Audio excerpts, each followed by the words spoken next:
स्वागत है आप सबका इस वीडियो में। जैसा कि सब जानते हैं, पूरे देश में लोकतंत्र का महान पर्व लोकसभा चुनाव 2024 मनाया जा रहा है।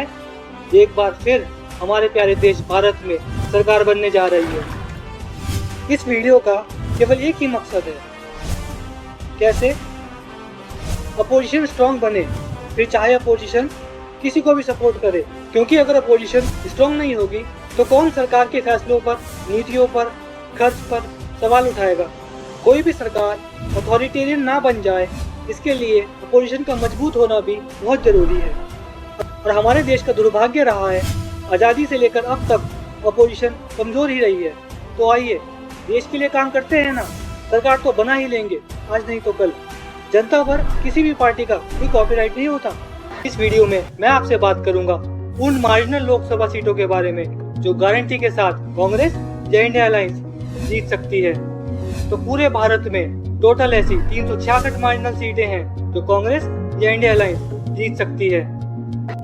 सबसे पहले ये समझो, पिछली बार 2019 लोकसभा चुनाव में बीएसपी और एसपी पार्टी ने अलायंस में चुनाव लड़ा था और कांग्रेस ने अपना अलग सेपरेट चुनाव लड़ा था। तो इंडिया अलायंस को टोटल 80 सीटों में से 64 सीट मिली थी और महागठबंधन जो एंटी कांग्रेस और एंटी बीजेपी था, यानी बीएसपी और एसपी को टोटल 15 सीट मिली थी और कांग्रेस को केवल 1 सीट मिली थी। तो इस बार 2024 लोकसभा चुनाव में एसपी और कांग्रेस पार्टी इंडिया अलायंस का पार्ट है।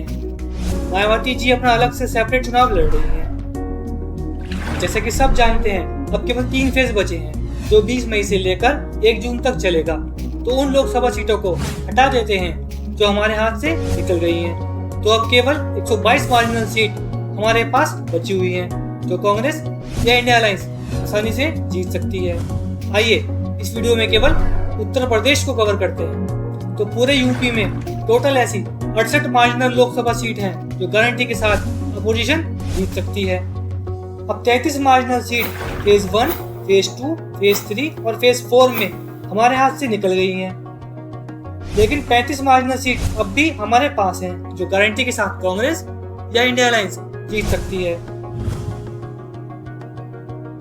अब इन 35 मार्जिनल सीटों को भी वोट शेयर के हिसाब से 3 कैटेगरी में बांट देते हैं, क्योंकि वोट मार्जिन जितना कम होगा उतनी ही आसानी से वो मार्जिनल सीट जीती जा सकती है। आइए 3 कैटेगरी में बांटते हैं। कैटेगरी ए, अगर वोट शेयर 0 से 5% तक है। कैटेगरी बी, अगर वोट मार्जिन 5% से 8% तक है। कैटेगरी सी, अगर वोट मार्जिन 8% से लेकर 12% तक है। आइए वोट शेयर देखते हैं। फेज वाइज, कैटेगरी वाइज देखते हैं। तो फेज 5 में टोटल 12 मार्जिनल लोकसभा सीट है, इसको कैटेगरी वाइज देखते हैं। आइए पहली मोहनलालगंज लोकसभा सीट। तो पिछली बार 2019 लोकसभा चुनाव में वोट मार्जिन 4% रहा, यानी ये लोकसभा सीट भी जीती जा सकती है। इसका पूरा एक्शन प्लान समझने के लिए संपर्क करिए। दूसरी अमेठी लोकसभा सीट। तो पिछली बार 2019 लोकसभा चुनाव में वोट मार्जिन 3% रहा, यानी ये लोकसभा सीट भी जीती जा सकती है। बांदा लोकसभा सीट। तो पिछली बार 2019 लोकसभा चुनाव में वोट मार्जिन 3% रहा, यानी ये लोकसभा सीट भी जीती जा सकती है। कौशाम्बी लोकसभा सीट। तो पिछली बार 2019 लोकसभा चुनाव में वोट मार्जिन 2% रहा, यानी ये लोकसभा सीट भी जीती जा सकती है। फैजाबाद लोकसभा सीट। तो पिछली बार 2019 लोकसभा चुनाव में वोट मार्जिन 4% रहा, यानी ये लोकसभा सीट भी जीती जा सकती है। आइए कैटेगरी बी देखते हैं। लखनऊ लोकसभा सीट।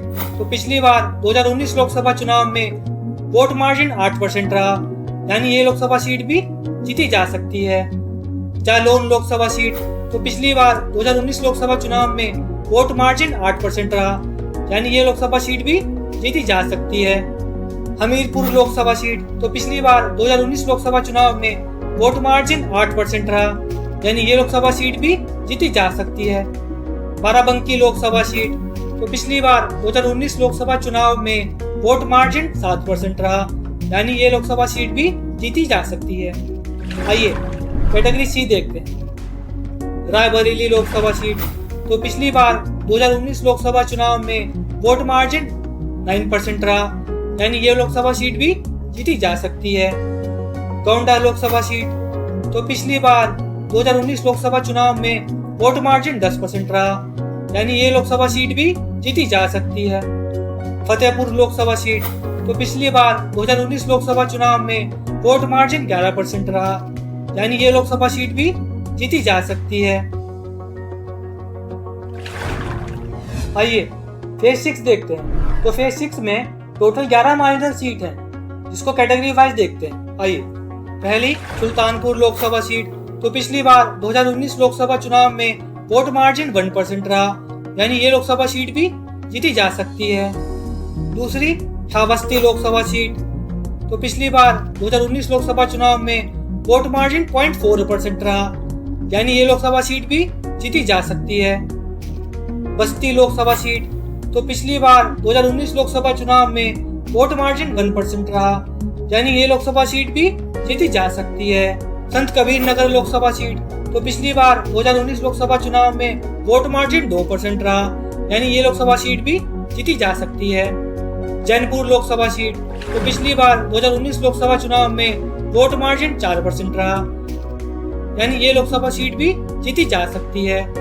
मछली शहर लोकसभा सीट, तो पिछली बार 2019 लोकसभा चुनाव में वोट मार्जिन 1% रहा, यानी ये लोकसभा सीट भी जीती जा सकती है।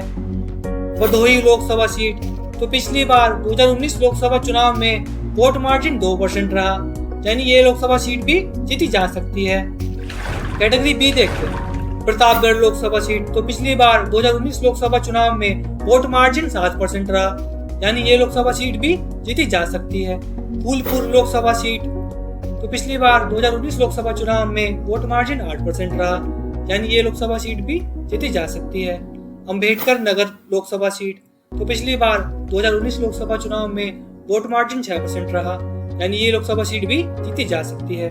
डुमरियागंज लोकसभा सीट, तो पिछली बार 2019 लोकसभा चुनाव में वोट मार्जिन 6% रहा, यानी ये लोकसभा सीट भी जीती जा सकती है।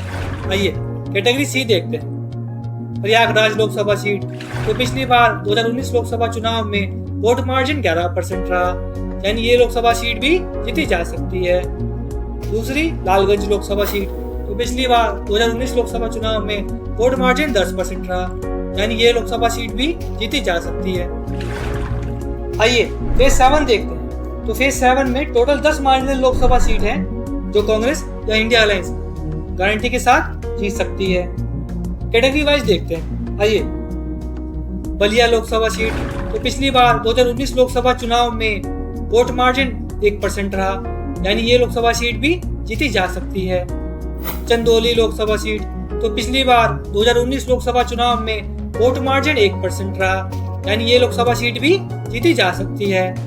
रोबोटगंज लोकसभा सीट, तो पिछली बार 2019 लोकसभा चुनाव में वोट मार्जिन 4% रहा, यानी ये लोकसभा सीट भी जीती जा सकती है।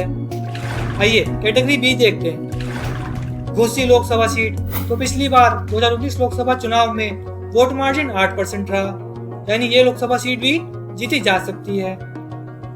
दूसरी सलेमपुर लोकसभा सीट, तो पिछली बार 2019 लोकसभा चुनाव में वोट मार्जिन 7% रहा, यानी ये लोकसभा सीट भी जीती जा सकती है।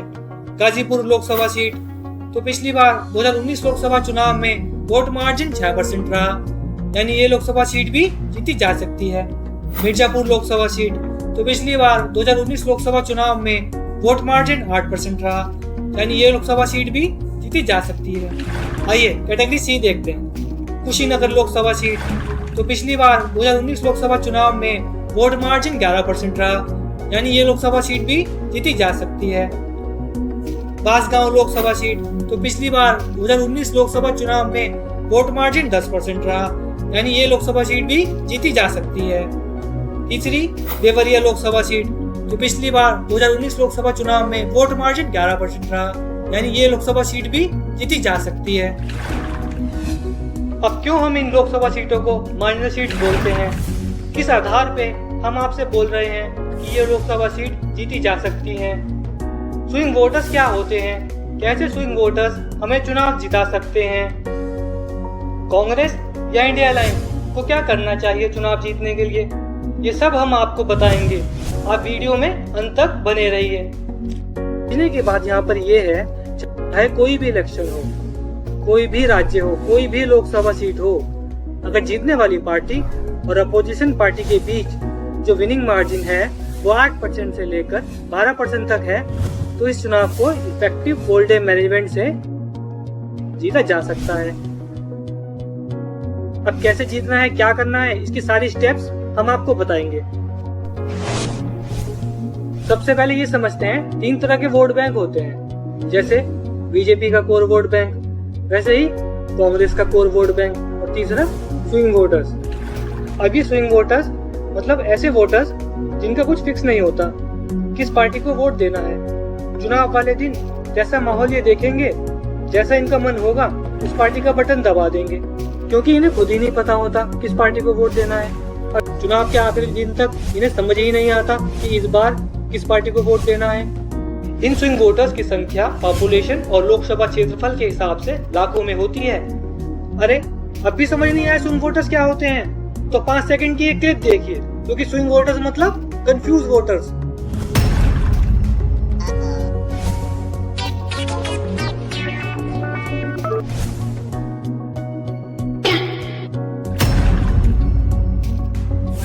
अब इन स्विंग वोटर्स को एग्जांपल के साथ समझते हैं कि कैसे ये स्विंग वोटर्स किसी भी चुनाव को जिता सकते हैं। तो किसी भी लोकसभा सीट में अगर हमारे पास टोटल जनसंख्या 30 लाख है, जिसमें टोटल वोटर्स 20 लाख हैं, तो 10 से 12% यानी 2,40,000 स्विंग वोटर्स निकलते हैं उस लोकसभा सीट में। इन स्विंग वोटर्स पर किसी भी पार्टी का कोई कॉपीराइट नहीं होता कि हमें ही वोट देना है। ये स्विंग वोटर्स किसी भी पार्टी को अपना वोट दे सकते हैं, पर शर्त है सही तरीके से इन्हें अप्रोच किया जाए।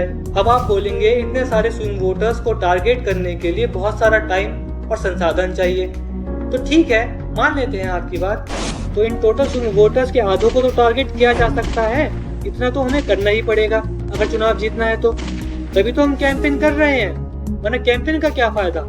जो हमारा कोर वोट है वो तो हमें वोट देगा ही अगर बूथ तक आ गया तो। और हम कितनी भी मेहनत कैंपेन में कर लें, वो सारी मेहनत तभी कामयाब होगी अगर पोल डे वाले दिन इन स्विंग वोटर्स को हम बूथ तक ले आए बस। और ये काम हम और आप नहीं करेंगे, हमारे कार्यकर्ता करेंगे।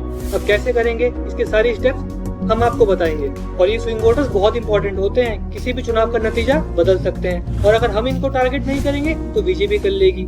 और बीजेपी के कार्यकर्ता किस तरह लोगों को घरों से 1 बाय 1 बूथ तक लेकर आते हैं, ये तो हम सब जानते हैं। तो क्यों ना हम ही टारगेट कर ले इन्हें। कम से कम समय में कैसे इन सभी स्विंग वोटर्स को बूथ बाय बूथ टारगेट करना है, इसका पूरा एक्शन प्लान हम अनेक उम्मीदवारों को ऑलरेडी बनाकर दे रहे हैं। और अगर आप या कोई उम्मीदवार सोचे ये सब काम को खुद कर लेगा तो नहीं कर पाएगा, फिर भले ही चाहे कितना भी संसाधन हो। हम हारे या जीते ये तो एक बात है, हम कोशिश भी ना करें ये तो गलत बात है। जीत गए तो सरकार बनाएंगे, वरना ज्यादा से ज्यादा लोकसभा सीट जीतकर मजबूती के साथ अपोजिशन में बैठेंगे। सही मायने में लोकतंत्र की जीत के लिए अपोजिशन का मजबूत होना भी बहुत आवश्यक है। अब कैसे कांग्रेस या इंडिया अलायंस ये सभी माइनर सीट जीत सकती है, क्या हमारा एक्शन प्लान होना चाहिए, कैसे हमारे कार्यकर्ता booth by booth in swing voters को टारगेट करेंगे, इसका पूरा एक्शन प्लान हम आपको बताएंगे। अगर आपको किसी भी लोकसभा सीट का डिटेल्ड एनालिसिस चाहिए तो कमेंट करिए, और अगर आप चुनाव जीतना चाहते हैं तो संपर्क करिए। कोई भी लोकसभा सीट जहां विनिंग मार्जिन 12% तक है, उन सभी सीटों को इंडिया ब्लॉक कैसे जीत सकता है, उसके लिए आप हमसे संपर्क करें और नीचे दिए गए लिंक पर क्लिक करें।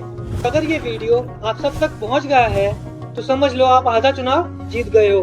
बस अब आपको एक्शन लेना है, हमसे जुड़े और नीचे दिए गए लिंक पर क्लिक करें। और अगर आप कांग्रेस या इंडिया ब्लॉक के कार्यकर्ता हैं या किसी भी तरह से कांग्रेस या इंडिया अलायंस से जुड़े हुए हैं, फिर चाहे आप किसी भी राज्य से हो, कोई भी लोकसभा क्षेत्र से हो, और आप चाहते हो आपके क्षेत्र से कांग्रेस उम्मीदवार संसद तक जाएं, आपकी आवाज बने, आपसे जुड़े हुए मुद्दे संसद में उठाएं, तो ये वीडियो ज्यादा से ज्यादा शेयर करिए और रेलेवेंट लोगों तक पहुंचाएं। अब भी समय है, पूरी रणनीति के साथ चुनाव जीता जा सकता है।